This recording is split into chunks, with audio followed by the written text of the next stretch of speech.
Okay, crafty cuties, let's go ahead and talk about what you're going to need to make this first shaker card that you do not need a fuse for.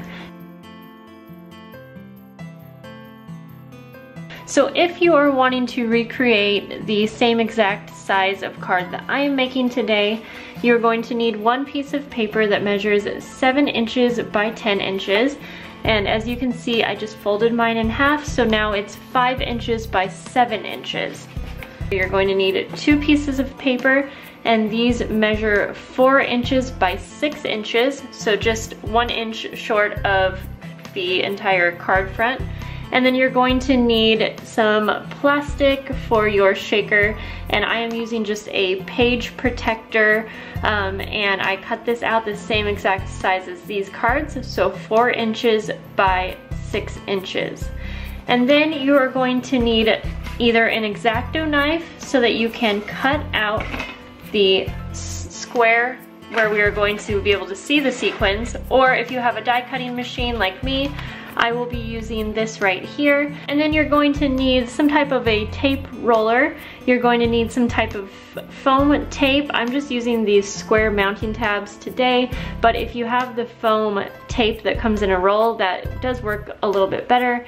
And you can also use adhesive dots instead of the roller if that's all you have, but I do think that the roller works much easier. And then of course you're going to need some kind of sequins to fill your shaker card with. And I just have mine in these little tins here. And then of course you're going to need anything to decorate with. I'm going to be using this stamp set right here. This is Operation Right Home, and it's a rainbow set. And then I have my acrylic block with my Memento ink, and I will be coloring mine and probably coloring the background with some distressed inks, just different colors.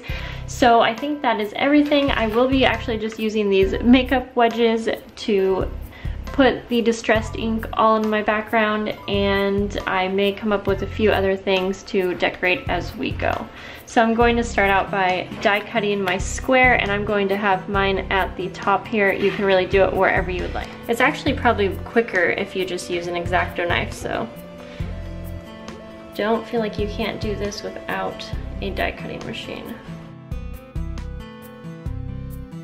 So now it is time to get a plan for how you want to decorate, and I kind of have an idea. Yeah, just go ahead and watch me stamp, and then I will get to coloring after that.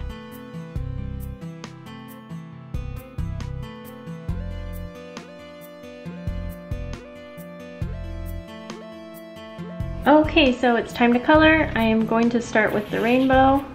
Okay, so I'm using Fired Brick, Wild Honey, Scattered Straw, Mowed Lawn, Salty Ocean, and Seedless Preserve.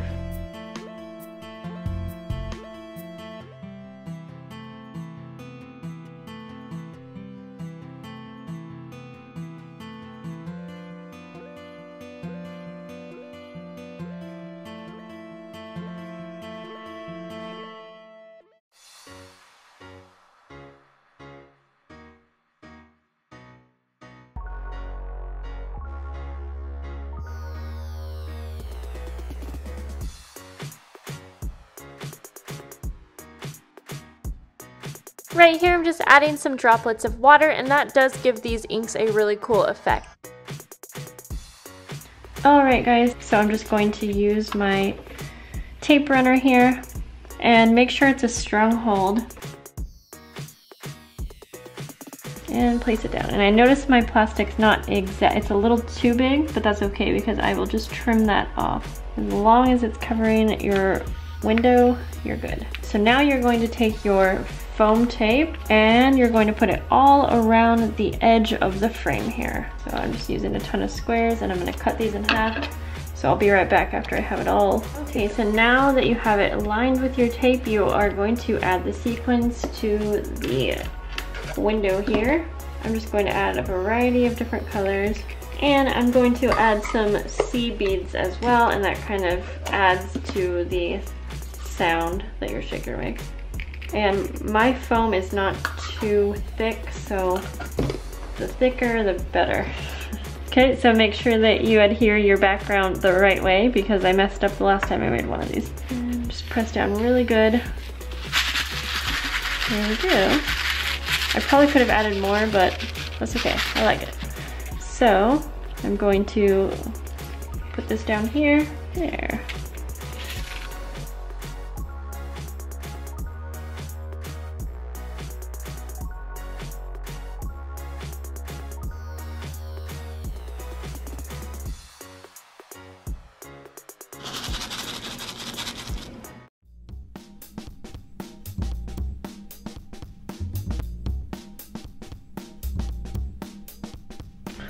Okay guys, so this is going to be the shaker that does use the fuse, and this is going to be like a multi-compartment shaker, if you will.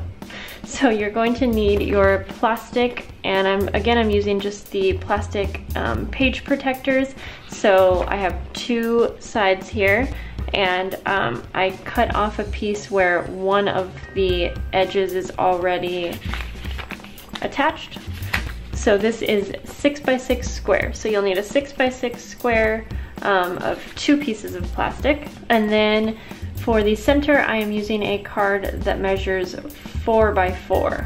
So this is going to go in the center, and then there's going to be 4 different little sections here. I'll insert a picture where I got the idea from a friend who made one like this. So go ahead and turn your fuse on and let it heat up for about 10 minutes, and then you're going to need something that that's heat resistant, and I don't really have anything, so I'm using this right here. Sorry if it's going to blind you. Okay, so just to make sure I'm making sense, you are going to fuse a square that is 4x4. You don't want to fuse the whole thing before you slip your card in, but I'm basically using the measurements on my paper cutter to line it up, and this little ruler that will come with your fuse. And I'm going to fuse from 1 inch to 5 inch, which obviously equals 4 inches. Maybe not obvious to some.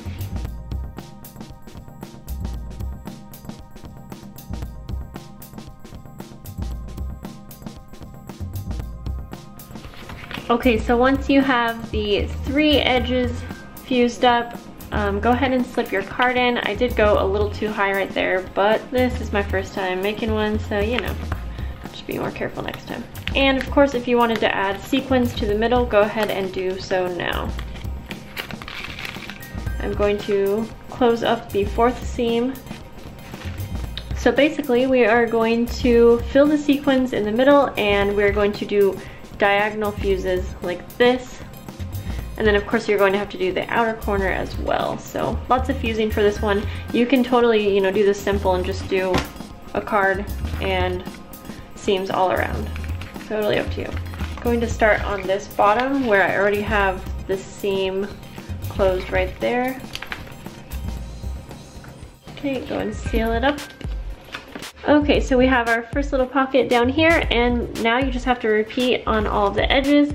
Don't forget that you will be fusing the outer edge as well, and that's all there is to it. Alright guys, so moral of the story, don't get overly confident. I definitely messed up in a few spots. I can tell that the next one will be a lot better, but I do hope that this helped you guys out. And let me know if you have any questions or any requests, anything like that. And yeah, I will see you guys in the next video. Bye bye.